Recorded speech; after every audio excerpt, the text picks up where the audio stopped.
I would invite Director Jones, if you could lead us in the flag salute. Please stand.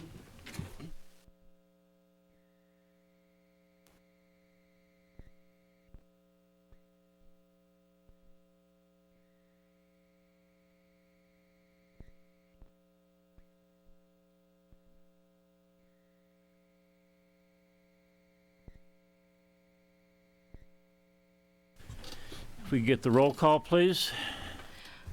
Director Bill De La Pena, absent. Vice Chair Huffer. Yes. Director Jones. Here. Director Nichols. Yes. Chair Skay, absent. Thank you very much. Item 3 on our agenda, public comments. I do have one public speaker card from Mr. Billy Martin. If you could come to the podium, please.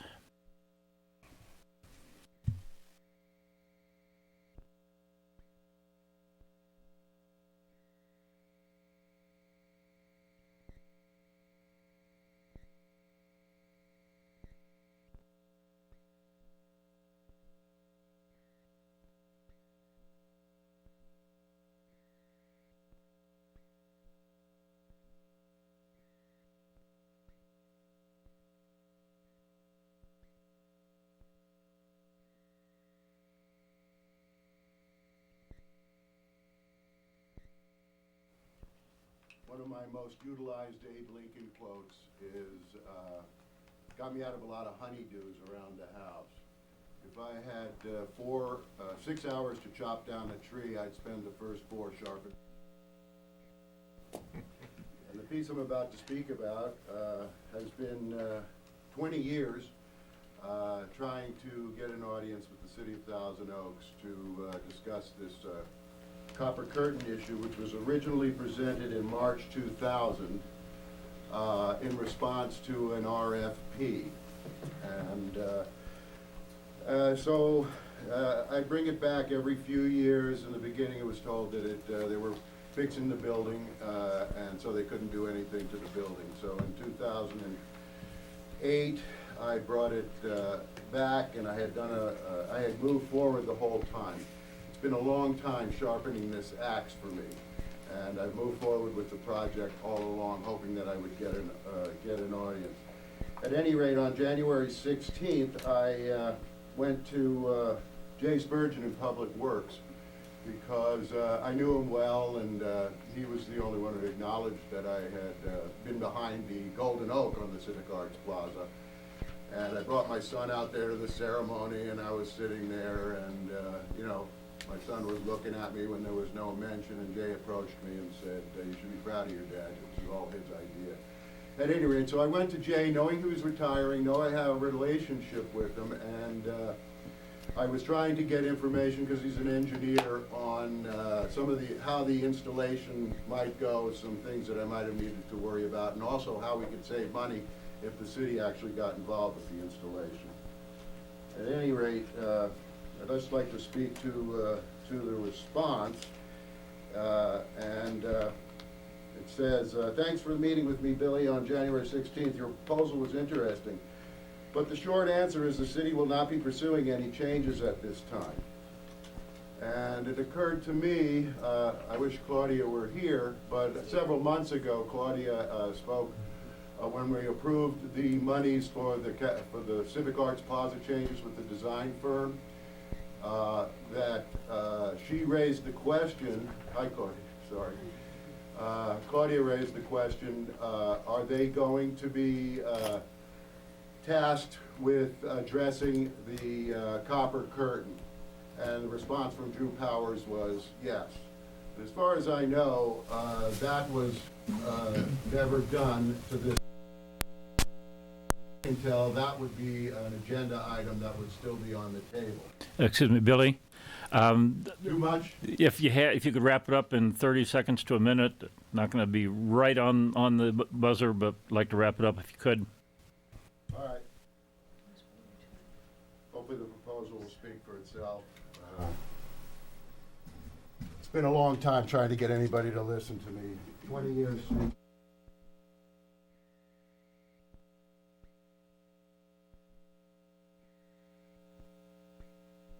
getting rejected without any opportunity to talk is just not the way I think the city should be running things.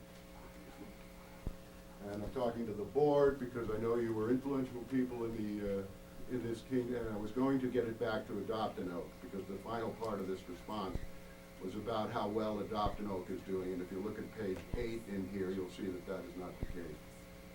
Okay, thank you, Billy, for the information and for what you presented, and just, I think you understand that we do, in the public comments, we do try to limit it to 3 minutes or so, thank you. I tried to get on the agenda, but,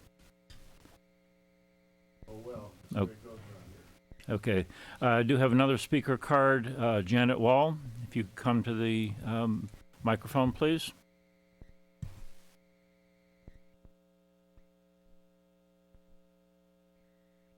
I don't need it on. The room is small. Do I need it on? It's on. Okay, good. My name is Janet Wall.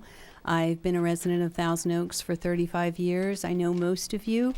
I'm here tonight to read a letter to you. It's a very short letter from Lynn Lawrence, Ed Lawrence's daughter, about a possible trail naming after her dad, Ed Lawrence, who documented our city so well with all of his beautiful photographs over the years.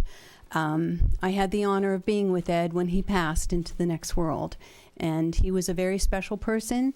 I know the city has acquired his collection of photographs, and I'm sure it's something that's valued by all of us, but I am hoping that a trail naming can happen. I'm not sure that Lynn is right with what she said about Wildwood, but I'll read the letter to you. And I did leave written copies with the secretary. To the Thousand Oaks City Council and COSCA, I understand you may be considering renaming a hiking trail in my dad, Ed Lawrence's honor, in his favorite place in Thousand Oaks, Wildwood Park. Dad hiked those trails regularly and loved them all. My family is very excited about this possibility. What a great tribute and honor that would be to the man who loved Thousand Oaks so much he dedicated most of his life to making a photographic history of the Conejo Valley, the people, and surrounding areas. So that's all I have for you. Thank you. Thank you, Janet. No further speaker cards, so we'll move on to item 4 on the agenda, presentations and announcements. We have a presentation about the RASNO donation update. Anna? Good evening, Vice Chair Huffer and members of the board. I have a brief PowerPoint. Over the years, the RASNO family has accumulated approximately 193 acres of land in the Southern Ridge open space area, comprising the RASNO Peak Ridgeline and its respective slopes, which frame the southern border of the city and the Conejo Valley. This map on page 5 of your packets shows the property, the immediate vicinity, and existing open space, which is shown in green. This map on page 6 of your packets displays the original extent of the RASNO property in yellow, and again the existing open space in green. In October 2012, the RASNO family approached the city with an offer to donate approximately 82 acres to COSCA for preservation as permanent open space. The specific donation area is located at the southern end of Ventu Park Road between COSCA's Hope Nature Preserve and Ventu Park Open Space, and supports dense chaparral vegetation that provides important wildlife habitat.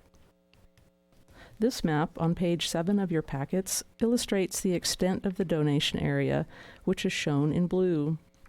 The land the RASNOs will retain is shown in yellow, and existing open space is green.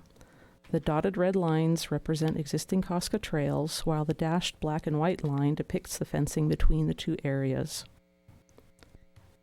In February 2015, the COSCA board appointed an ad hoc committee comprised of board chair Rory Skay and director Claudia Bilde La Pena to review the proposed donation and develop a recommendation.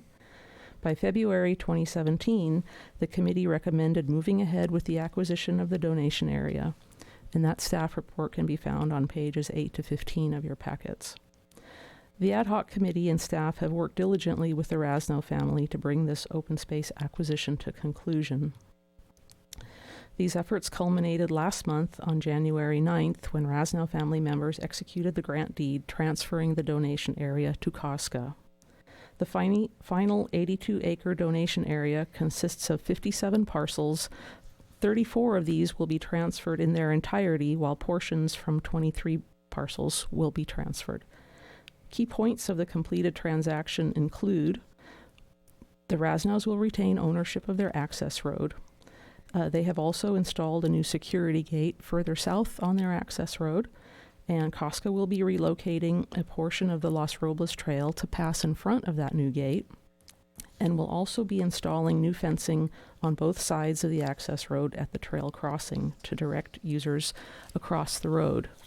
In addition to that, we'll also be installing a variety of signage, which includes no parking signs at the crossing, as well as signage that indicates that the access road is private and that the trail crossing area is not a trailhead.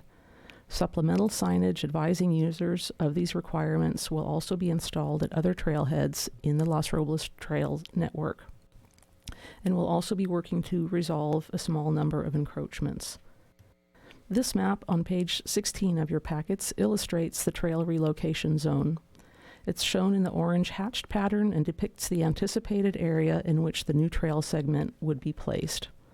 We've also had this area assessed by an outside biological consultant for the potential presence of sensitive resources. The final location of the trail will be informed by the on-the-ground conditions COSCA rangers encounter as a result of their scouting work, which includes avoiding any potentially sensitive areas. So, having said that, our most immediate next steps are the reconnaissance work needed to identify the new route for the trail relocation. This work has already begun, and we hope to have the reconnaissance completed in the next few months. And staff will also be working with our consultant to complete the land transfer at the county level. In acquiring their land over the years, the Rasnow family have facilitated preservation of a valuable native habitat area and wildlife corridor. By remaining dedicated and committed to the donation process, the Rasnow family, the ad hoc committee, and staff have secured permanent preservation of this significant habitat.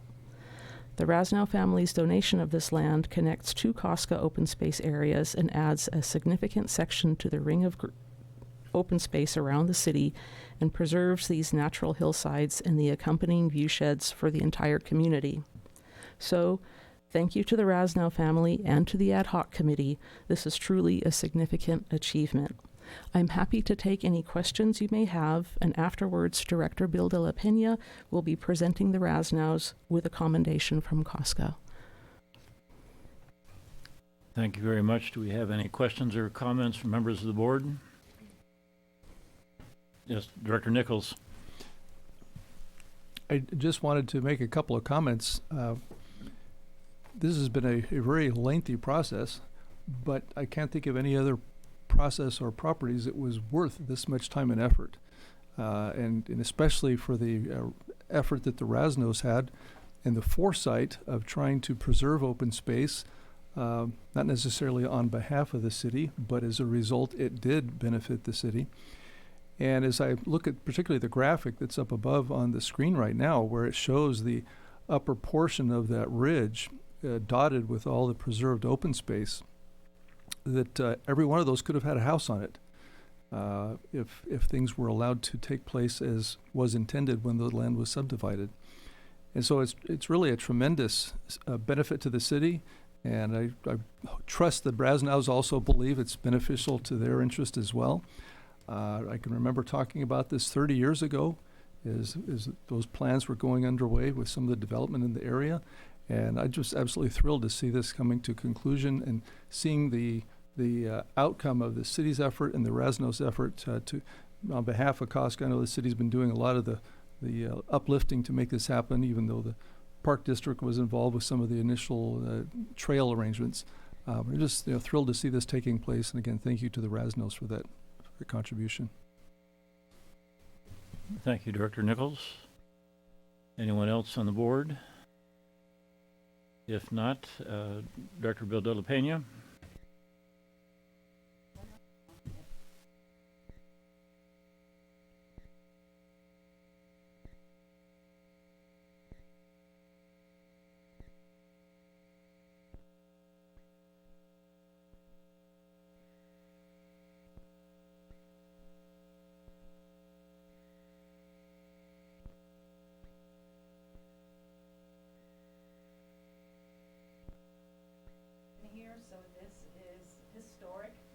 say so, but also so is your donation to the city of Thousand Oaks. When we started this process 7.5 years ago, how many times were we almost about to throw in the towel? We were frustrated, going back and forth. Of course, there was world travel involved as well. During negotiations when you were in Southeast Asia, I got a call from Eleanor while I was in Austria, I think. And so we were really going back and forth. But the staff from COSCA, as well as the city and our outside attorney, you all made it work. It took really it took a city to accomplish this. And faith, you had to have faith in this process because, as I said, 7.5 years. My kids are now 14 years old, I don't look the same anymore. But you are leaving behind something for future generations, and this is the Rasnap legacy, truly.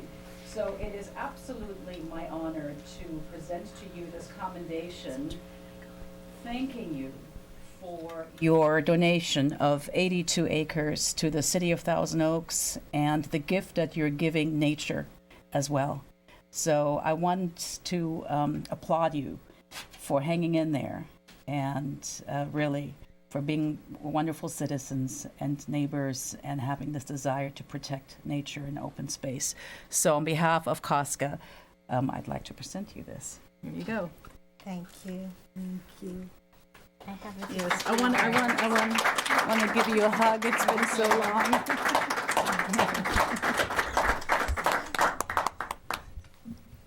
Thank you, Claudia, and thank you, Anna, and Jim, and here, stay here with me, Mom.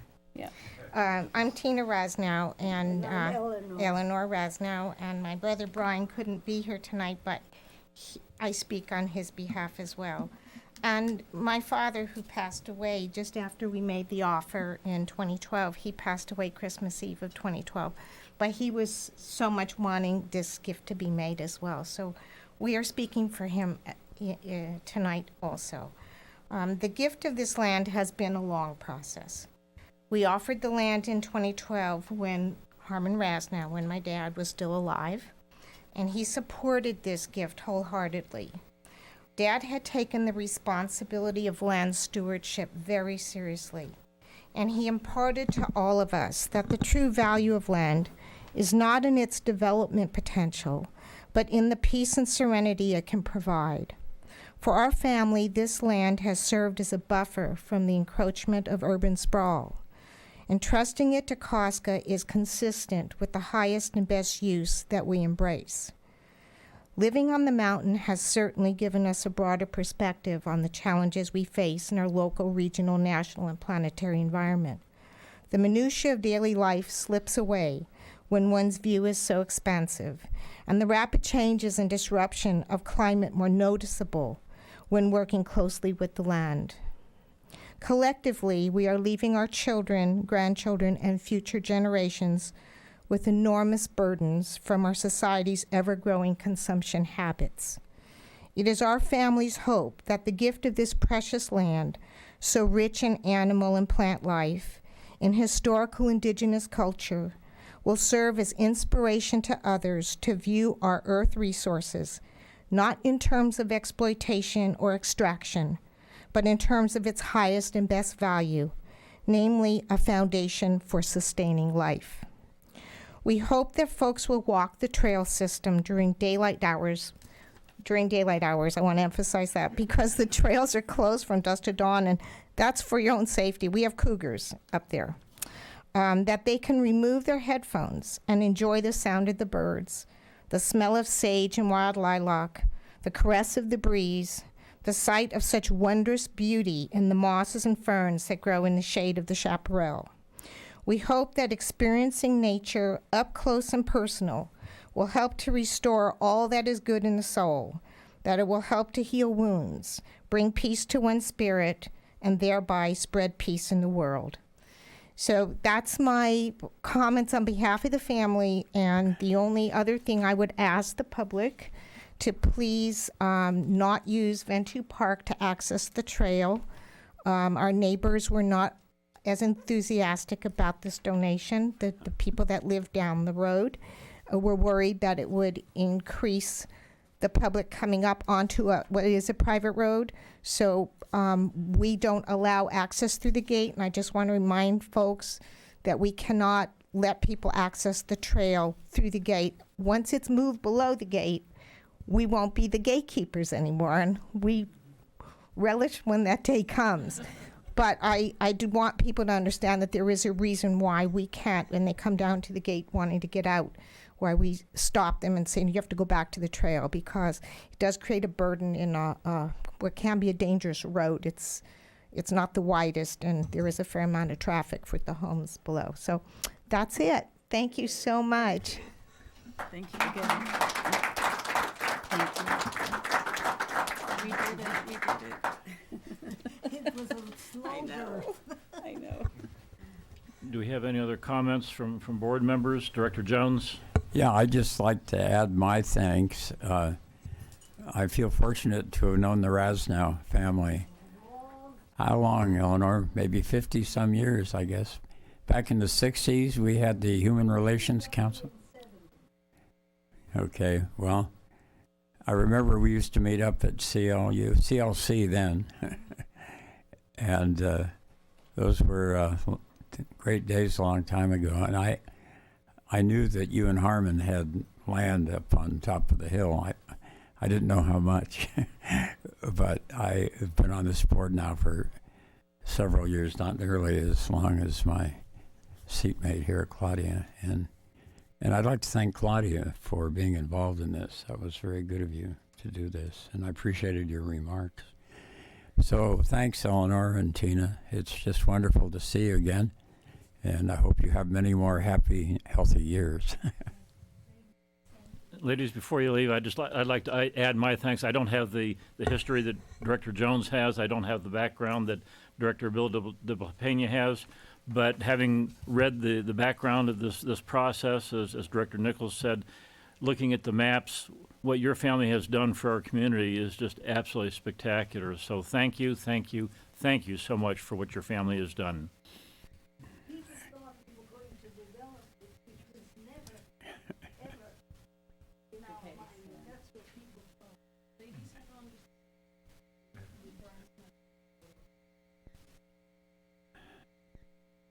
We want to get the whole board? That's okay. We'll take a picture, Ed. Okay.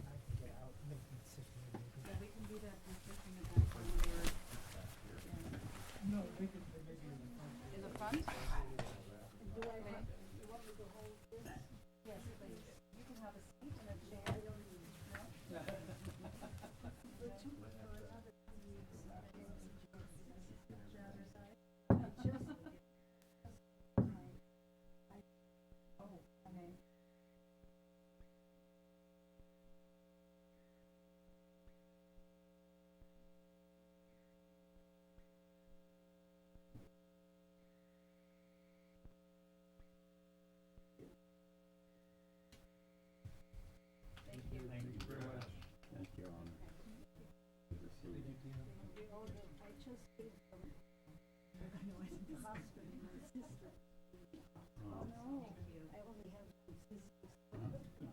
She gets better.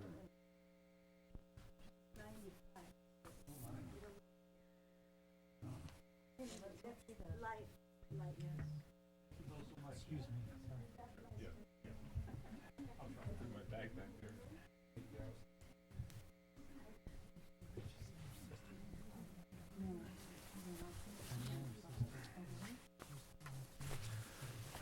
Okay, well, that was certainly the high point of our meeting this evening. Going to move along to item 5, consent calendar, approval of minutes from the December 4th meeting. What is the pleasure of the board? Move approval. Move approval of the minutes of December 4th. Thank you. Have a motion I'll second. and a second. Any discussion? If not, all in favor? Aye. Aye. Any opposed? Thank you very much. Item 6, action items, 6A. Why am I Rain was so short. 6A, election of chair and vice chair. Brian, I believe you're the lead on this. Yes, Vice Chair Huffer and members of the board. COSCA's, according to Section 12 of COSCA's manual procedure, the COSCA board shall elect a chair and vice chair at the first meeting of each calendar year. Today is that bright day, and I will hand this off to the board to make that decision. Thank you very much. We are looking for nominations, first of all, for chair for the coming year. Well, I'll nominate Rory Skay. Okay, I'll second. We have a motion and a second. Any additional nominations? If not, all in favor of Rory Skay being named as chair for the coming year, please signify. Aye. Aye. Any opposed? Thank you very much. I will now open up for nominations for vice chair.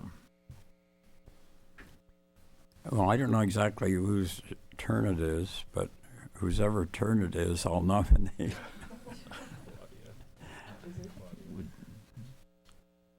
Looks rotating would be. I'm not quite sure how the process goes. I don't know if there was a, Okay. Well, I'll they wanna nominate follow or not. Claudia Bill de la Pena. Thank you very much. We have a nomination of Director Bill de la Pena. Is there a second? I'll second that.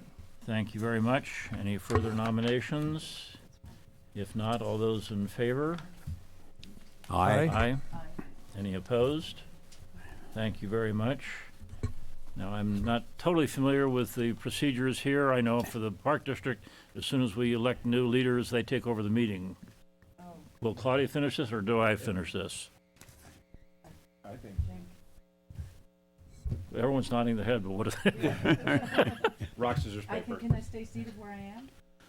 Sir, I'm sitting where I am, so sure, All right. take it away. Thank you to my colleagues for the nomination and approval. I appreciate it. We have next on the agenda the annual financial report, and this will be presented by Mr. Stark. Yes, COSCA's annual financial report for fiscal year 2018-2019, which ended June 30th, 2019, is included in your package for your review. This report was prepared by accounting staff in the city's finance department and audited by Rogers, Anderson, Malady, and Scott. Michael Aguilar is here from the finance department with a few notes.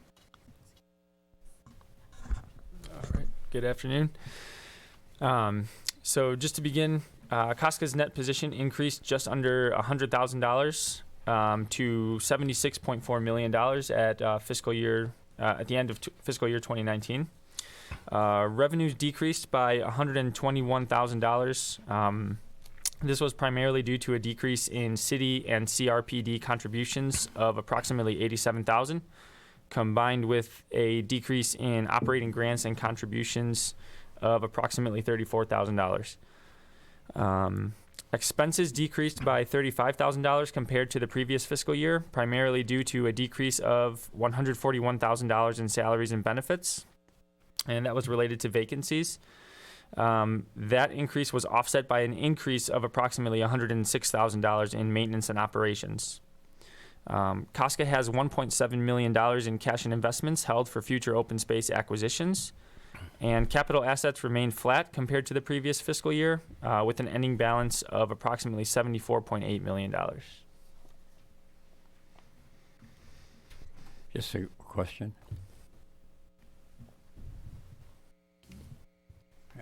Yes, go ahead. Why were the contributions from the city and CRPD lower this fiscal year? I am relatively new to the city. That's a great question. I'll have to research that and get back to you. Okay. I think Mr. Friedel can answer that. Well, and I would probably attribute it to vacancies as well. So we only contribute what our expenses are, and we had some vacancies over that period, and that's why you saw less revenue to COSCA, because the city and CRPD put less money in for staff. So the contributions were commensurate with the need, I presume. Correct. Thank you. Are there any other questions? None? Then I'm looking for a vote to approve. Not a vote, but a motion, I guess. Yes. Director Huffer. I'll move approval of staff recommendation to receive and file the COSCA annual financial report for 2018-19. Thank you. Is there a second? I'll second that. Not Commissioner, but Chair Nichols seconds. All those in favor say aye. Aye. Any opposed? Abstentions? Okay, so that carries. And now I have to go back to up here.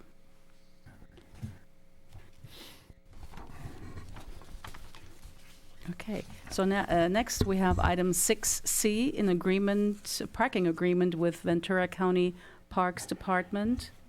And is it also Mr. Stark? Yep. Okay. So thank you. I will have a brief slideshow here to go through. This item's about approving a parking agreement between Ventura County Parks and COSCA to provide enhanced parking at the Hill Canyon Trailhead. COSCA's board was updated in May 2019 on the status of actions taken to address community concerns about the increased use at Wildwood Park that were which were solicited at a forum in 2017. Among the updates was a listing of activities that COSCA had been taking to address this issue.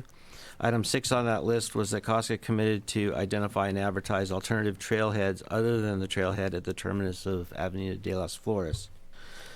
COSCA has been doing that through social media and public outreach events, and the focus being trying to direct Wildwood users to the Hill Canyon Trailhead where there was a little more space, but still excellent access to the trails. We're also working on the bridge, as you're aware, to try and improve access to Wildwood from that location. Our efforts have been successful. Currently, the use of Hill Canyon Trailhead is relatively heavy, and the existing parking lot is often full. Those arriving when the lot is full must park at the Santa Rosa Valley Park, which is a county park, which charges an admission fee for parking. Unfortunately, some other users have parked illegally along the Hill Canyon Road. Increasing parking availability and accessibility at this location is a high priority as we continue to expand efforts to expand this trailhead. Two options were considered when we were looking at enhancing the parking. One was to enlarge the parking facilities at our existing parking lot, trying to make that a little bit bigger. And the other option was partnering with Ventura County Parks Department to arrange for free parking at the Santa Rosa Valley Park. Staff pursued the partnership with Ventura County Parks because their parking lot is already in place. It's built to a high standard and holds a high number of vehicles.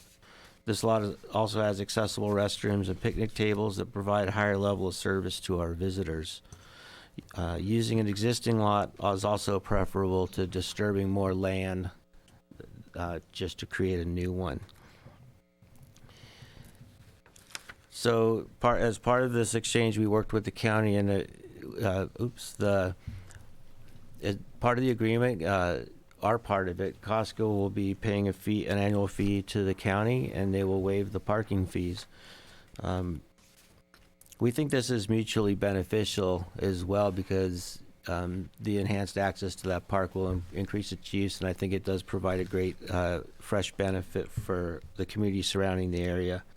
The agreement before you in your package has been approved by council and the city attorney's office, and staff recommends approval of the agreement as another action to promote increased access to Wildwood Park. With that, I can take any questions you might have. Thank you, Mr. Stark. Are there any questions? Director Huffer. Two questions, Brian. First of all, if this agreement is approved, will the county then no longer charge any parking fees? As part of this, the daily parking fees will be waived. So, yes, the parking will be free. The county does produce events at that location periodically, so there may be days in between, and at some of those events they may charge for that, but the day-to-day use will be free. Okay, thank you. And then my second question was, did we ask or did the county provide any kind of information on approximately what they've been collecting historically since they started charging fees for their parking? The records were probably not entirely reliable, just,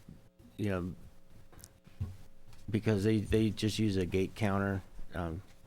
So it was really kind of hard to determine what that was, but we think it's close to what we've negotiated. Okay, so $7,000 is a good approximation of. We felt that was a fair approximation of it. Okay, thank you. Are there any other questions? Director Nichols. Thank you, Madam Chair. For the Mr. Stark, do you have any idea how many visitors, you mentioned the county does some programming, how many visitors go to that park and do not access COSCA trails? The short answer is no, I do not know that amount. They have the gate counts is really the only reliable data. I think a lot of people drive in and drive out, but I imagine that yes, some people are utilizing that parking area for our parking lot. I guess when our parking lot is full, some people are still willing to pay the fee. Some are not, and we thought that was a deterrent. Okay. And I didn't specifically see here, but is there an option based on the agreement to also do programming at that site, COSCA programming, or is it just for parking and the associated activities that go with it? So the primary objective was parking, but COSCA will be allowed to put up signage, a kiosk, and some educational materials at the site for the passive programming. Specific programming, COSCA doesn't really have programs like that. Although when we do trail work days out of that area, the county does know that, and they work with us and allow us to utilize that for some very large trail maintenance events. Okay. All right. Thank you. I also have a question, Mr. Stark. Mm-hmm. So the agreement is that COSCA pays $7,000 per year, plus 3%, so that people can park for free. Where are people parking right now since the county charges for parking? What is the number of visitors parking illegally? I don't know. Do we know that? We don't know the exact number, but we hear from the operators of the wastewater facility that it's more common than they would like. But yes, people do park illegally up on that road. Do we have not any enforcement there? It has been enforced on occasion. I mean, it's a posted no parking area, and so the police have the authority to cite in that area. Well, the number of visitors will go up in the future, most likely. So, and I'm thinking $2 for parking is really not a whole lot. And I'm just wondering, are we going to, if we enforce the illegal parking, what would be the cost of that? To have someone out there monitoring compared to this cost of $7,000? I think the cost, well, since COSCA wouldn't be doing the enforcement, the police would be doing the enforcement under vehicle code type things. That doesn't really reach our jurisdiction. The important part about going forward with creating a large space for more vehicles is that we will continue to recommend people utilize this area, and once the second bridge comes in and access, they'll be able to access Conejo Canyons, Western Plateau, Wildwood, all those places from one central spot. We don't think we would be in a place where there would be alternatives that, when the lot's full, apparently paying the $2 is a barrier for Yeah, some it would be users. a barrier and probably control the number of visitors. It could, but Mhm. Well, let's see how the first year goes then. yeah, it's a 5-year agreement, and so Mhm. we'll be able to review it as we go along. Mm-hmm. Okay, thank you. All right. Madam Chair, I did have one more question. Not Commissioner, Director. Director Nichols. Mr. Stark, could you clarify for me what the actual annual fee is? Oh yes, I meant to correct the in the agreement the price is $7,500 the first year. In the staff report it said $7,000, but that was an error. Thank you. Thank you for the clarification. All right. If there are no further questions, then I'm looking for a motion. I'll move approval. Any second? I'll second. All right, Director Huffer seconds the motion. All those in favor? Aye. Aye. Opposed? None. Very good. So that is approved. We now go to item 6D. And that is also Mr. Stark. Yes. And the authorization to accept property from Sage Mountain. Yes, so I have a couple of slides on this as well. On September 15th, 2014, the Thousand Oaks Planning Commission approved a modified special use permit to allow construction of a 130-unit assisted living and memory care facility at the western terminus of Vista Grande Drive. That is now Sage Mountain Senior Living, located at 3499 Grande Vista Drive, on a property that's approximately 55 acres in total today. That does contain a prominent hillside too. Pursuant to the City of Thousand Oaks conditions of approval for the project, 34.17 acres of the parcel are to be transferred to COSCA to be managed and preserved as public open space. This map has the location of the parcel. The parcel is adjacent to COSCA-owned land to the east and a future open space to the north in Conejo Canyon's open space area. To facilitate the preservation of the native habitat, the property will actually be divided into 2 parcels. So this is how the split shakes out. Parcel A, 34.17 acres will be transferred to COSCA. Parcel B will be retained by Sage Mountain and will contain a retirement facility and some prominent rock outcroppings. Staff did go up and inspect all the survey markers on these things to make sure we're there. And I'll tell you, that's a good hike if you ever want to do it. It's some steep terrain. The final step in transferring the title, there is a mechanics lien on it currently. That those are fairly common in construction projects, and we expect that to be moved off the title in March. So the transfer wouldn't actually happen until that's taken care of. The staff recommends approving the transfer of the 34.17 acre open space property from Sage Mountain Senior Living over to COSCA, and I'm available for questions. Thank you. Are there any questions? Director Nichols. Thank you, Madam Chair. When I was planning commissioner, I do remember this project, and I just had a question. Is there any trail access from or to this particular parcel? There is not a trail there now. Maybe Matt knows. I don't believe this is slated for direct trail access at this time. It's mostly just a buffer space and the protection of a ridgeline.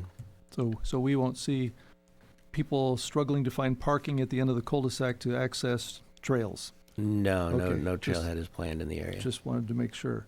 Okay, thank you very much. That was my only question. Thank you. Mm-hmm. Any other questions? None? Okay.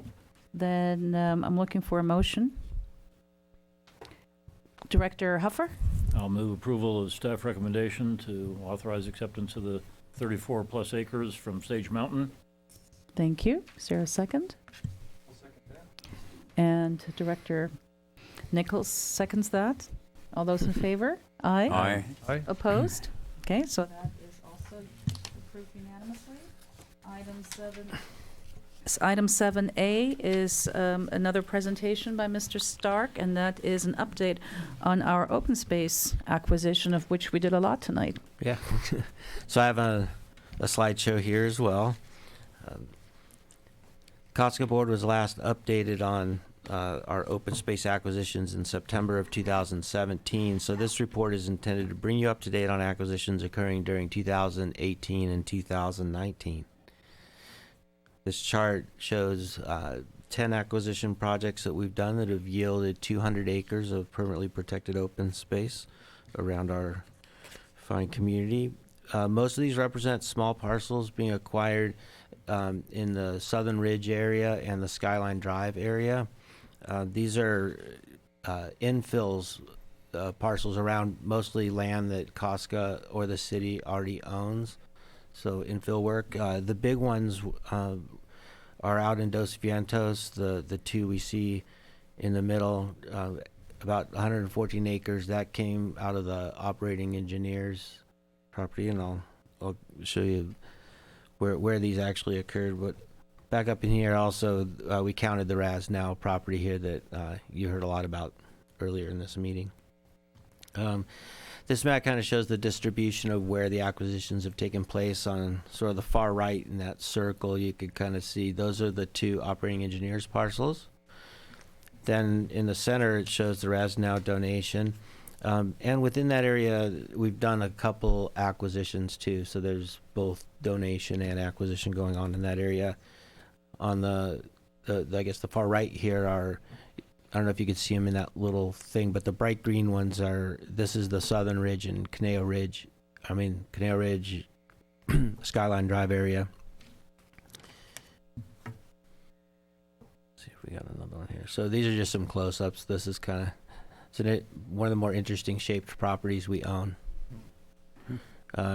This kind of shows that magnitude that you heard about earlier with the Rasnow donation and some of the acquisitions, joining a big gap in our ring of open space is really is a huge deal. Here's kind of a close-up of the three properties we picked up on Skyline. On the upside, the one that's kind of on your left, the bright green one, the property below it and next to it that are white still, we're in escrow on those. We actually have 4 escrows current right now as well, so we're continuing to do that work. With that, I could take any questions on our work. Are there any questions? Director Nichols. Yes, thank you, Madam Chair. Just a point of clarification, Mr. Stark. The map that accompanies this is titled Natural Open Space Protected. I just wanted to verify that this was not necessarily all COSCA-owned land. This is just open space within the planning area. Is that correct? Yes. Okay. Some the distribution there's some of this will be COSCA owned, some city owned, CRPD, and stuff. There's also land in there that's slated for future development that's being negotiated with development agreements. Okay. And then the only other comment I had was I was looking at that list for 200 acres, and I thought, there'd be a lot of entities and agencies would be absolutely thrilled with 200 acres, and we kind of look at that as, another 200 acres. We have so much. But it's thrilling to see these pieces, even these final pieces, as small as they may be, that are critical to this ring and collection that we have to fill in those gaps. This is terrific. So thank you for that update. Well, I can tell you that continuity is a big part of conservation, and every acre counts. Absolutely. Thank you. Thank you, Madam Chair. Are there any other questions? None. I do have a question. We're doing really well in open space preservation. Mm-hmm. And I'm wondering, these are all now owned by the taxpayers, so to speak, and voter protected. It's voter protected land, correct? Yes. And it's under the Parks Initiative, and I forgot to check to see when it sunsets. Is there a sunset date on the Parks Initiative, as there was with Measure E? And are we going to renew that? Jim? I do not know. I do not know when and if the Parks Initiative has a sunset date. I thought it did, but I'm not sure. Yeah, I don't know when that is. We can look that up for you. Thank you. Thank you so much. Appreciate it. All right. That was what this is.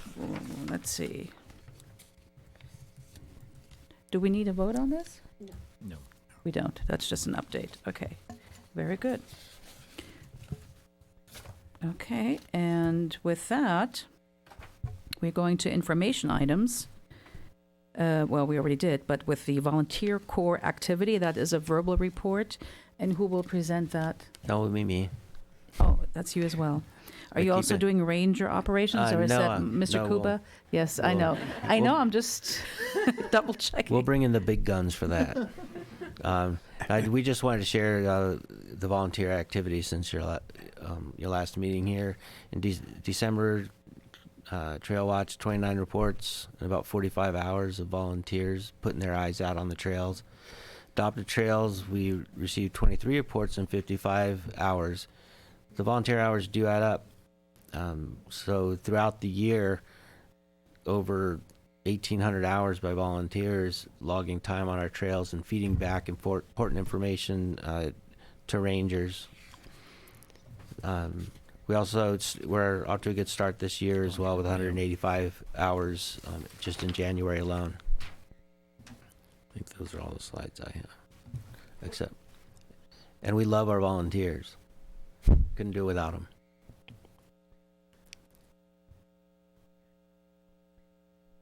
You can take questions if you have them.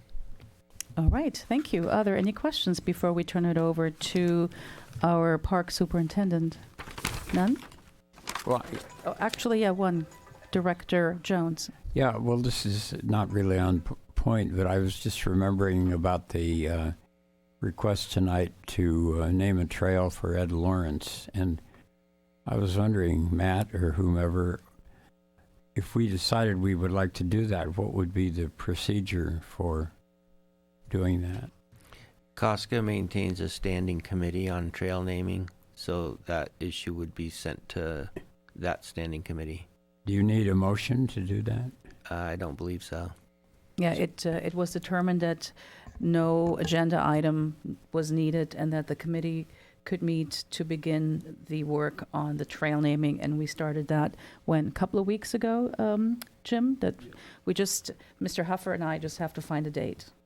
Well, that's great, because I really think he deserves it. Oh, absolutely. And I just happened to be looking at our local TV the other night, and I came upon a program in which he was telling chronologically a lot of the pictures, and it was a wonderful show. And he's done so much for this community. I just think it would be very appropriate to name a trail for him. So, And I believe that everybody would be in agreement with that. yeah, So, thank you. but more on that a little bit later on during board member comments. All right, then Mr. Kuba. Good evening, and I have a PowerPoint presentation.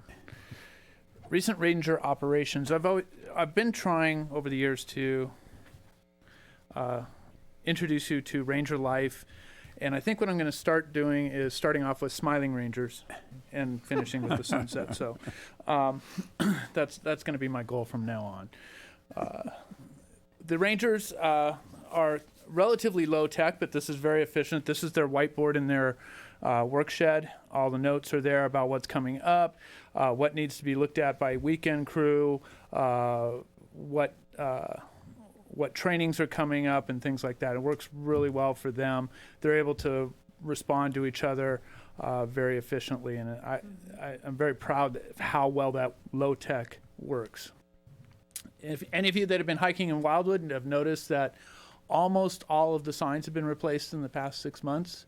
And some of you have noticed that the Tarantula Hill and the rubber tarantula have been missing, and they will be returning soon.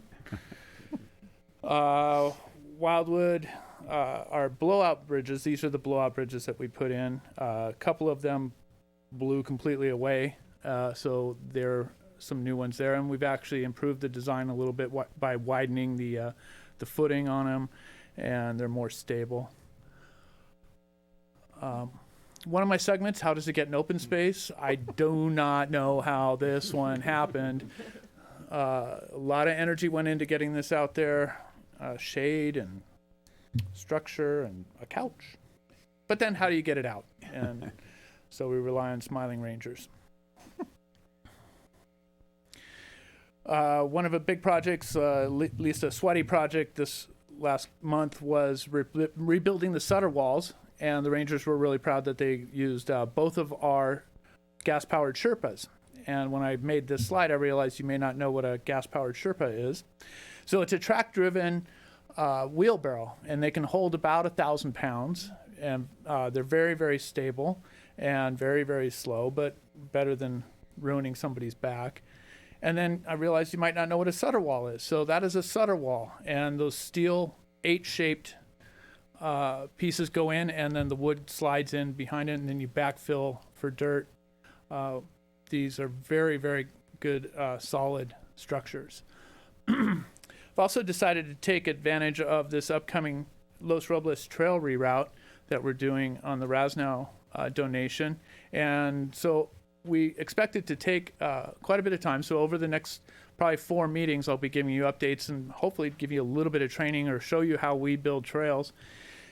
As Anna said, we evaluate for sensitive plant species, archaeological sites, nesting birds, land ownership, rock outcroppings. We were looking for cool views, something that's going to be exciting for the user. Those are the criteria that we use. And then we start off using Google Earth, and we figure out, can we get the elevation drop or gain that we need to over the distance? And in this case, we were able to be very close to what we need, at least from a Google Earth situation. This saves us a lot of time of crawling around in the dirt before we go out in the dirt. So it's nice. Then we point for a couple of days. Usually we'll stand out if we have an opportunity to be in this situation where we're able to stand there and look and kind of get some ideas. And we do some discussion. We had a good brainstorming session there out there with the Rangers and came up with some good ideas. And then they started crawling around. This is an actual GPS track from last week for the first time that they went out there, and you can see how the Rangers go up and down and everything. And there's no trail there. This is all on hands and knees. A lot of it's elbow crawling to find a way to get from point A to point B.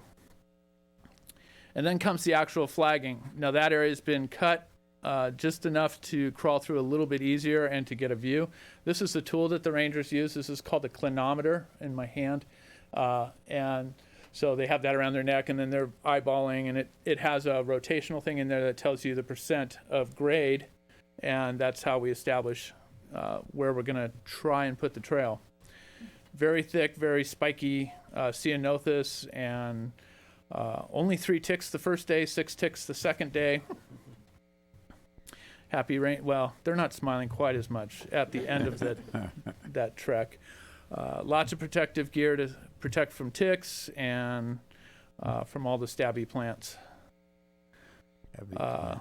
This is over in the Western Plateau. Really nice beauty shot. That's about what it looks like right now. And it's a good transition because a really large local bike company interviewed the Rangers about how they use their bikes. And it was a fun meeting for about an hour and a half. We got a tour of all their bike areas, all the nice bikes that they're looking for. But they're looking for information about how we're using the trailers on the bikes to carry tools, how we're using them for patrol, what would make it easier. Would it be better to have mounts on a bike to actually attach the tool to the bike and stuff? It was a great discussion and really fun for the Rangers to be able to see some of the new bikes that are coming down the line.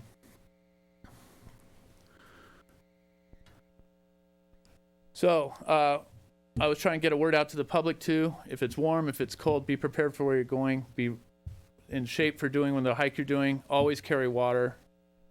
Dress correctly. Look out for ticks. Stay out if it's raining. We do sign and close up the parks. And mind your doggies. And there's a sunset. That's my grandson, and I'm really proud that I built trails 20 years ago that he's going to get to hike on. So. Available for questions. Lovely. Thank you so much. Are there any questions? Director Huffer. I appreciate you answering the questions ahead of time as to the wall and the vehicle and all that good stuff. Could I guess or assume that when the Los Robles Trail is going to be starting under construction, that there might be a trail workday to assist with that process? It's based on how far we get with all this crawling around in the bushes. We expect that to take at least a couple months, a month or two. Then the area has to be brushed, meaning we have to cut the brush out to create the space to cut the dirt trail. Yes, we are expecting it to be, we're hoping it's going to be the fall trail workday. Thank you. Sure. Director Nichols. Thank you, Madam Chair. As a follow-up to the Rasnow report, and your just comment here on the trail, how do you deconstruct a trail when it's going to be decommissioned and no longer used, and to try and keep people off of it and protect it from erosion? That is actually part of the brushing. The brush that we cut will be pushed into the old trail to block it. We will also rehab the trail as best we can, the old trail as best we can. We'll probably bring in a seed mix to put into it. We'll loosen up the soil so that water will permeate. We may actually put in some other physical barriers depending on expected use. But the brush is the main thing, and there'll be plenty of it. Are there any sites on that particular stretch of trail that do have some erosion issues that you'll need to address before you kind of close it down? Over the years, we've done so many improvements on those switchbacks as they cross the road. It drains pretty well. It's pretty armored. I don't think we're going to have too many drainage issues. All right. Thank you. Thank you, Madam Chair. Any other questions or comments? None? Okay, thank you very much. Always look forward to these updates. Now we are going to number 8, and are there any updates from our general manager, CRPD, Mr. Friedel or Mr. Rogers? Well, I just may maybe be a little redundant, but staff was going to take this moment to let the board know we were going to convene the COSCA naming committee to address, Ed Lawrence's passing and whether there's a really good idea and location for recognizing his contributions to the community. So we will be getting that committee together. And then I like to brag once in a while. So, Canal Reckon Park is part of COSCA, and we're a special district. And Director Huffer next to me was named Ventura County Special District Administrator Board Member of the Year for 2019, which I thought was pretty cool just a couple weeks ago. So that's it. Congratulations, Director Huffer. That's fantastic. I think we ought to have a speech from Director Huffer. Thank you.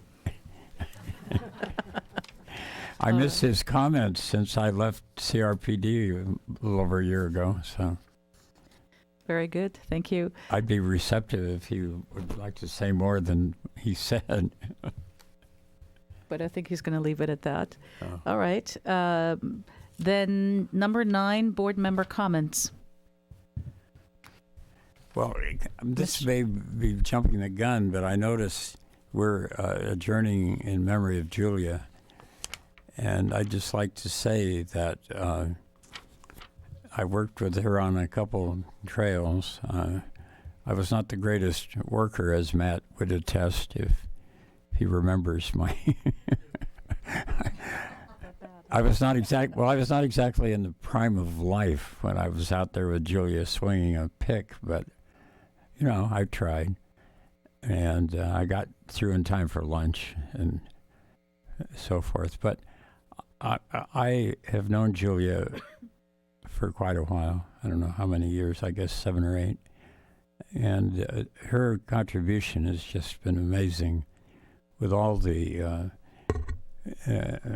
different walks or hikes that she has organized and all the trail clearing and all the other things. I couldn't name all the things she's done. It just amazes me. And I felt so sad when I heard that she passed. And I guess she just had a heart attack when she was out on a dig. Is that it, Matt? That heard she was, what, in Ethiopia or somewhere? You don't know the detail.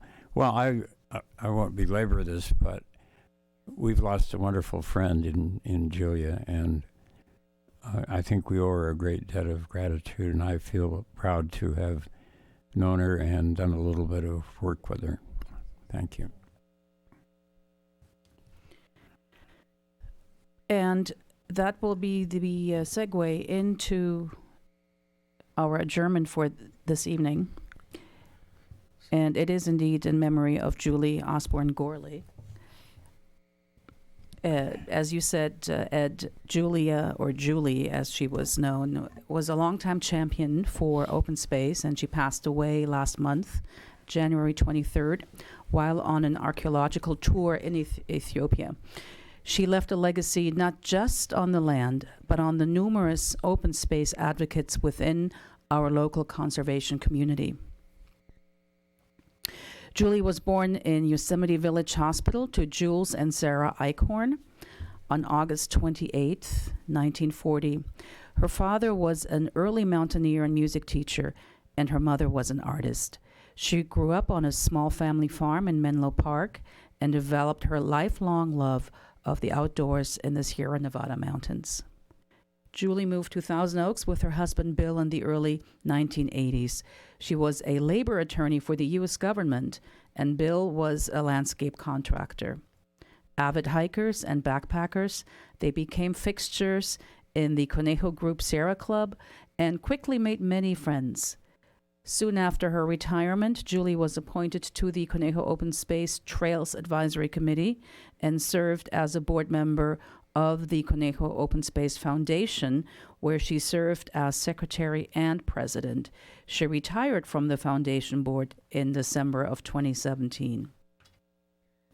Julie was deeply committed to habitat restoration, spending countless hours removing non-native plants, especially fennel, from the COSCA open space.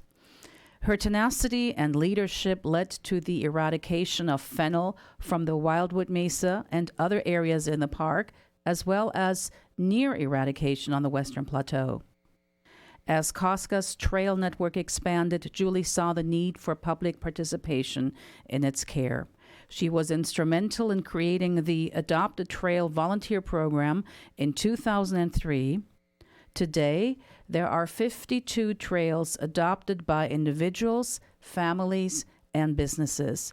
She also participated in many trail work events and was a Trail Watch volunteer. Reaching across generations was a priority for Julie. She worked tirelessly for Trails Education Days to provide environmental education for thousands of students from local schools.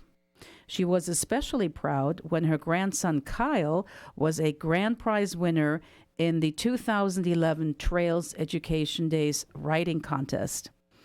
Julie also shared her love of nature with elderly Conejo Valley Village members, leading regular gentle hikes and becoming a good friend to many of the village volunteers and members. It's obvious that Julie was a special person who truly cared about people of all races and cultural backgrounds.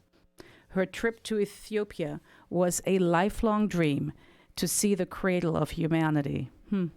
She led our community in volunteerism and in providing aid to people less fortunate than herself. She touched thousands of lives in her quest for women's rights and equality, human rights generally, and the preservation of our precious open space and shared ecology. Julie leaves behind a host of friends and open space compatriots, and we do mourn her passing and extend sincere condolences to her family. And with that, we are adjourned until May 13th.